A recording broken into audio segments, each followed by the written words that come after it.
बिस्मिल्लाहिर्रहमानिर्रहीम।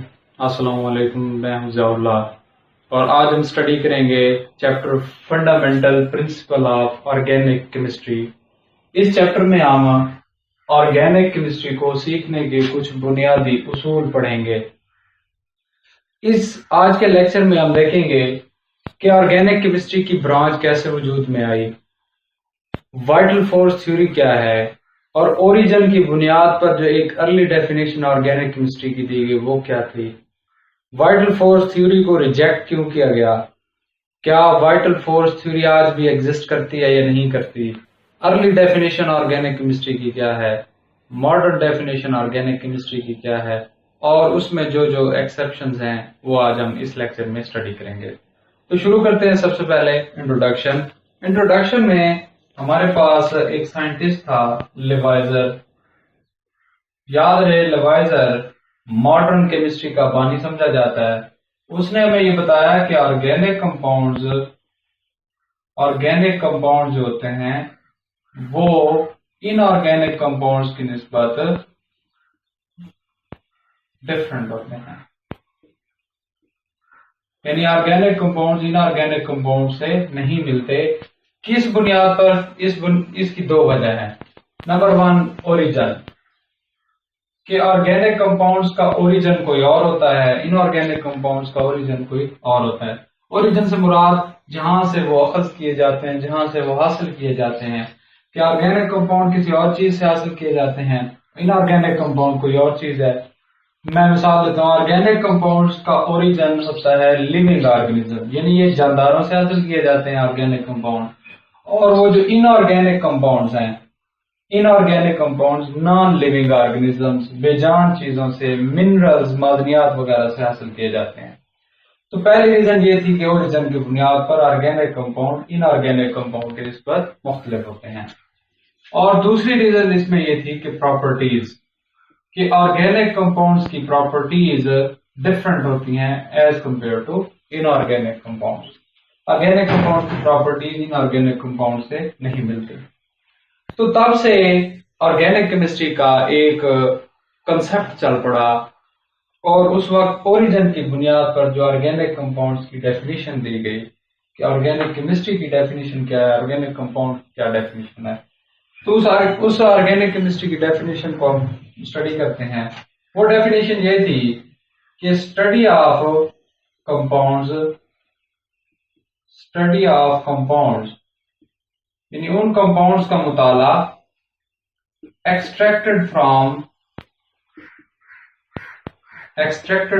Living organism, जो कि लिविंग ऑर्गेनिज्म से हासिल किए जाते हों, उन कंपाउंड्स का मुताला करने वाली केमिस्ट्री की ब्रांच क्या कहलाती है? ऑर्गेनिक केमिस्ट्री कहलाती है।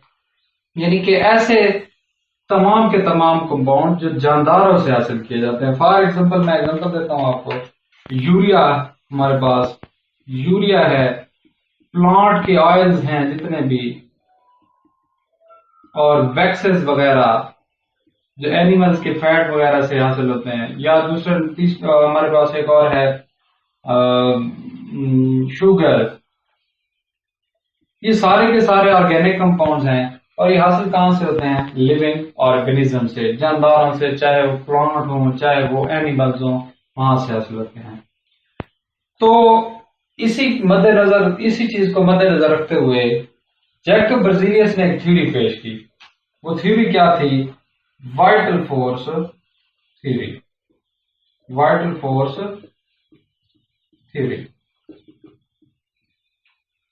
वो थ्योरी क्या थी? According to this theory, organic compounds can not be prepared in a laboratory. कि आप ऑर्गेनिक कंपाउंड को लेबोरेटरी में तैयार नहीं कर सकते। क्यों नहीं तैयार कर सकते? Because they are obtained from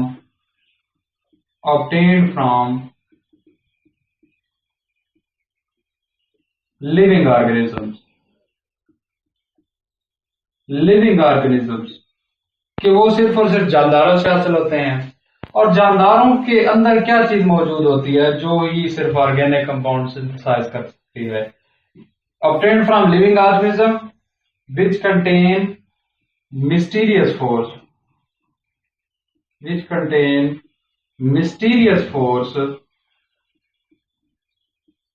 for their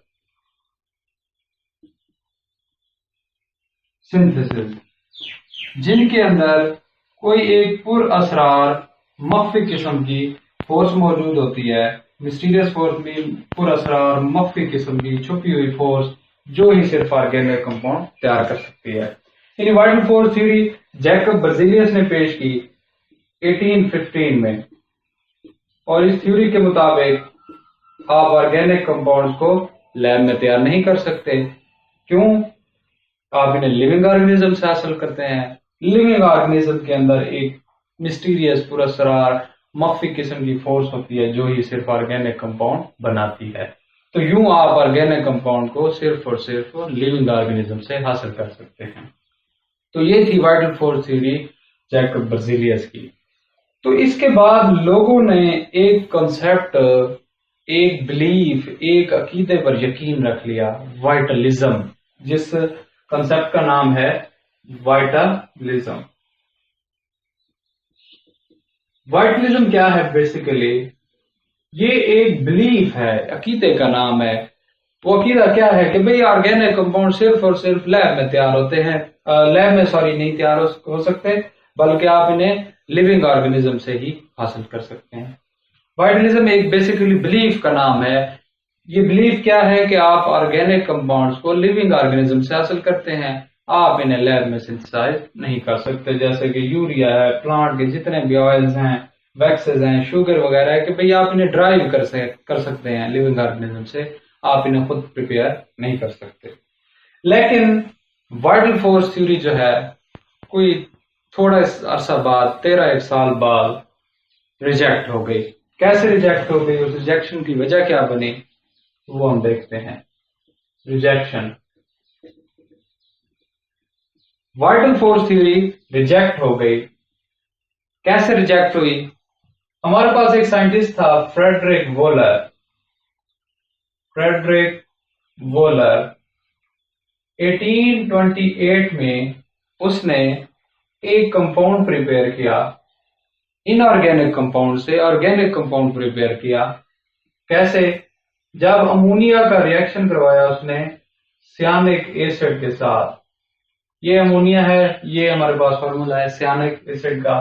तो हमारे पास जो प्रोडक्ट बना फाइनल वो बना ammonium cyanate, NH4CnO, ammonium cyanate. Ammonium cyanate एक इनऑर्गेनिक कंपाउंड है। अमोनियम साइनेट एक प्योर इनऑर्गेनिक कंपाउंड है।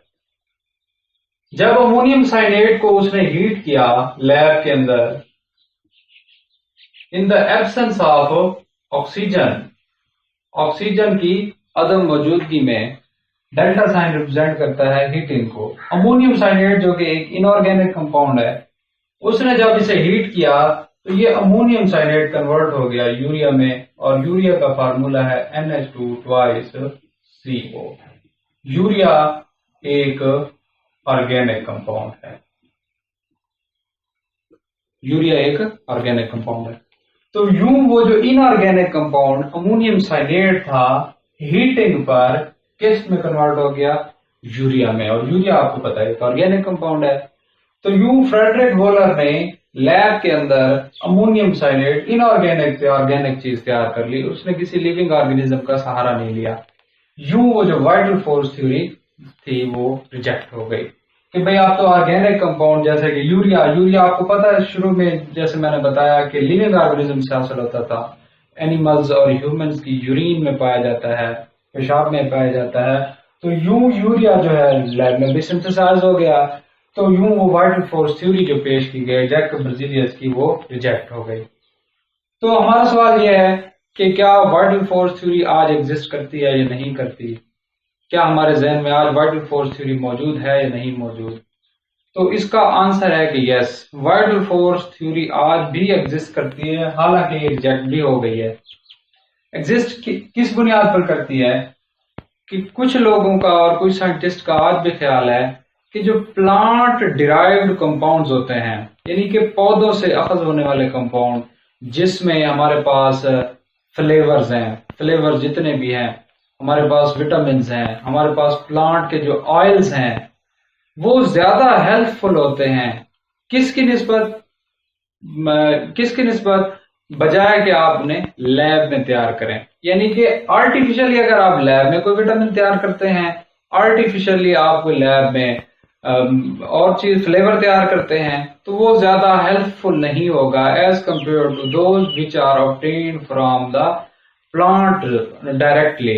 इसका मतलब यह है कि आप प्लांट से जो हासिल करते हैं वो ज्यादा हेल्पफुल होते हैं, जो आप लैब में तैयार करते हैं वो ज्यादा हेल्पफुल नहीं होते। तो यूं वो जो वाइटल फोर्स है वो आज भी एग्जिस्ट करती है हमारे ज़हन में। बारसूरत मेजॉरिटी साइंटिस्ट ने इसे जो है रिजेक्ट भी कर दिया कि आप ऑर्गेनिक कंपाउंड्स को लैब में सिंथेसाइज कर सकते हैं, इसके लिए किसी वाइटल फोर्स की जरूरत नहीं है। एक पहला सवाल ये। दूसरा सवाल ये कि मेजॉरिटी साइंटिस्ट का उस टाइम ख्याल था जब अमोनियम साइनेट से यूरिया प्रिपेयर किया फ्रेडरिक वोलर ने, वो कहते थे कि अमोनियम साइनेट को जब फ्रेडरिक वोलर ने अपने हाथ में लिया तो फ्रेडरिक वोलर के हाथ में कोई लिविंग ऑर्गेनिज्म है जो कि फ्रेडरिक वोलर, तो उसके हाथों ने रिएक्शन को कंटेमिनेट किया तो अमोनियम साइनेट जो है यूरिया में कन्वर्ट हो गया। उसकी वजह यह थी कि जब उसने हाथ लगाया अमोनियम साइनेट को तो उसके हाथ में कोई वाइटल फोर्स थी जिसने अमोनियम साइनेट को यूरिया में कन्वर्ट किया। लेकिन मेजॉरिटी साइंटिस्ट फिर भी मान गए नहीं कि भाई ऑर्गेनिक कंपाउंड लैब में सिंथेसाइज हो सकते हैं आज भी। तो यूं ये वाइटल फोर्स जो है वो थ्योरी रिजेक्ट हो गई उस टाइम, और आज भी एग्जिस्ट करती है हमारे जहन में। कैसे एग्जिस्ट करती है? अर्ली डेफिनेशन ऑर्गेनिक केमिस्ट्री की जब ये वाइटल फोर्स थ्योरी रिजेक्ट हो गई, लोगों ने मानना शुरू कर दिया कि ऑर्गेनिक कंपाउंड्स को आप लैब में सिंथेसाइज कर सकते हैं, तो एक अर्ली ब्रांच एक डेफिनेशन पेश की गई ऑर्गेनिक केमिस्ट्री की। वो क्या थी? अर्ली डेफिनेशन हमारे पास ये थी, the branch of chemistry which deals with the study of hydrocarbon.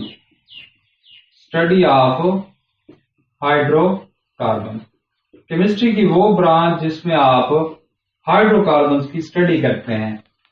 अब ये हाइड्रोकार्बन क्या है? These are the chemical compounds of carbon and hydrogen. Carbon और हाइड्रोजन के जो केमिकल कंपाउंड, यानी कि जिनमें कार्बन और हाइड्रोजन का कीमियाई तामुल होता है, उन्हें आप कहते हैं हाइड्रोकार्बन। और केमिस्ट्री की वो ब्रांच जिसमें आप इन हाइड्रोकार्बन्स का मुताला करते हैं उसे कहते हैं ऑर्गेनिक केमिस्ट्री। फॉर एग्जाम्पल, अगर मैं आपको ऑर्गेनिक कंपाउंड की मिसाल दूं तो मीथेन है हमारे पास CH4, हमारे पास इथेन है C2H6, बेंजीन है C6H6 and what ever so on. Carbon मौजूद है, हाइड्रोजन मौजूद है, कार्बन हाइड्रोजन, तो ये हाइड्रोकार्बन्स हैं। और केमिस्ट्री की वो ब्रांच जो हाइड्रोकार्बन्स का मुताला करती है उसे कहते हैं आप ऑर्गेनिक केमिस्ट्री। ये थी अर्ली डेफिनेशन। लेकिन अब मैं दो एग्जांपल आपको ऐसे देता हूं जिनमें कार्बन हाइड्रोजन के अलावा कोई और भी एलिमेंट मौजूद होंगे। फॉर एग्जांपल थायोयूरिया, हमारे पास NH2 जिसका formula NH2C double bond S NH2, इसका नाम है थायोयूरिया। थायोयूरिया एक ऑर्गेनिक कंपाउंड है। हमारे पास है मेथनॉल CH3OH, इसका नाम है मेथनॉल। और हमारे पास है एसेटल्डिहाइड CH3C डबल बॉन्ड OH, इसका नाम है एसेटल्डिहाइड। अगर आप गौर से देखें तो ये तीनों ऑर्गेनिक कंपाउंड हैं। इनमें नाइट्रोजन मौजूद है, कार्बन मौजूद है, हाइड्रोजन मौजूद है, सल्फर मौजूद है। मेथनॉल के अंदर अगर आप देखें तो कार्बन हाइड्रोजन के अलावा ऑक्सीजन मौजूद है। यूं एसेटल्डिहाइड के अंदर भी कार्बन हाइड्रोजन के अलावा ऑक्सीजन मौजूद है। तो है ये ऑर्गेनिक कंपाउंड। तो अब आप ऑर्गेनिक कंपाउंड सिर्फ वही नहीं होंगे जिनमें कार्बन और हाइड्रोजन मौजूद है, बल्कि अगर इनके अंदर सल्फर मौजूद है, नाइट्रोजन मौजूद है, ऑक्सीजन मौजूद है और बाज़ औक़ात रेयरली सम टाइम फास्फोरस भी मौजूद होती है, तो उनको भी आप ऑर्गेनिक कंपाउंड नहीं मानेंगे। तो वो जो अर्ली डेफिनेशन थी ऑर्गेनिक केमिस्ट्री कि भाई सिर्फ हाइड्रोकार्बन की स्टडी को आप ऑर्गेनिक केमिस्ट्री कहते हैं, लेकिन मिलियंस की तादाद में ऑर्गेनिक कंपाउंड ऐसे हैं जिनमें कार्बन और हाइड्रोजन के अलावा और भी एलिमेंट मौजूद होते हैं, सल्फर, नाइट्रोजन, ऑक्सीजन, फास्फोरस। तो यूं वो जो अर्ली डेफिनेशन थी ऑर्गेनिक केमिस्ट्री की, उसे जो है रिवाइज करना पड़ गया और एक मॉडर्न डेफिनेशन पेश की गई। अब मॉडर्न डेफिनेशन क्या है? उसमें सिर्फ और सिर्फ आपने एक लफ्ज का इजाफा करना है, study of hydrocarbon plus derivative, यानी कि इनके जो अखज़शुदा कंपाउंड है हाइड्रोकार्बन के, जिनमें सल्फर, नाइट्रोजन, फास्फोरस, ऑक्सीजन मौजूद होती है, उनको भी आपने शामिल करना है ऑर्गेनिक केमिस्ट्री की ब्रांच में और उन्हें भी आपने ऑर्गेनिक कंपाउंड्स मानना है। तो ये थी modern definition, the branch of chemistry which deals with the study of hydrocarbon and their derivatives. तो ये थी मॉडर्न डेफिनेशन। लेकिन क्या सारे के सारे ऑर्गेनिक कंपाउंड जिनमें कार्बन और हाइड्रोजन और ऑक्सीजन मौजूद होगी, क्या वो ऑर्गेनिक होंगे? अभी थोड़ी सी इसमें एक्सेप्शन बाकी है। वो एक्सेप्शन क्या थी? क्या सारे के सारे ऑर्गेनिक कंपाउंड जिनमें कार्बन, नाइट्रोजन, हाइड्रोजन, ऑक्सीजन मौजूद होगी वो ऑर्गेनिक होंगे? नहीं, ऐसा नहीं है। हमारे पास चंद एक एग्जांपल हैं, carbon monoxide, carbon dioxide, bicarbonate ion HCO3 2 negative और carbonate ion CO3 2 negative ion. तो ये इनमें कार्बन, ऑक्सीजन के अलावा हाइड्रोजन मौजूद है, तो ये भी ऑर्गेनिक होने चाहिए थे, नहीं, लेकिन ये ऑर्गेनिक कंपाउंड्स नहीं हैं। इनकी प्रॉपर्टीज जो हैं वो ऑर्गेनिक कंपाउंड से नहीं मिलती, इसलिए हम इन्हें as a inorganic compound study करते हैं। हम इन्हें इनऑर्गेनिक कंपाउंड की क्लास में स्टडी करते हैं। क्यों ऑर्गेनिक क्यों नहीं मानते? क्योंकि इनकी प्रॉपर्टीज ऑर्गेनिक कंपाउंड से नहीं मिलती जुलती। तो ये था आज का हमारा लेक्चर, जिसमें हमने स्टडी किया, बड़ा ब्रीफ इंट्रोडक्शन दिया आपको ऑर्गेनिक केमिस्ट्री का, कि ऑर्गेनिक केमिस्ट्री की ब्रांच कैसे वजूद में आई। उसके बाद जो एक ओरिजिन की बुनियाद पर डेफिनेशन दी गई वो हमने स्टडी की। वाइटल फोर्स थ्योरी क्या थी, वाइटल फोर्स थ्योरी को रिजेक्ट क्यों किया गया, हमारे पास उस टाइम जब रिजेक्शन हुई तो साइंसदानों के क्या ख्यालात थे, क्या तस्वुरात थे, अर्ली डेफिनेशन क्या थी ऑर्गेनिक केमिस्ट्री की, मॉडर्न डेफिनेशन क्या थी ऑर्गेनिक केमिस्ट्री की, और जो जो उसमें एक्सेप्शंस हैं वो आज हमने डिस्कस की। तो ये था आज का हमारा लेक्चर।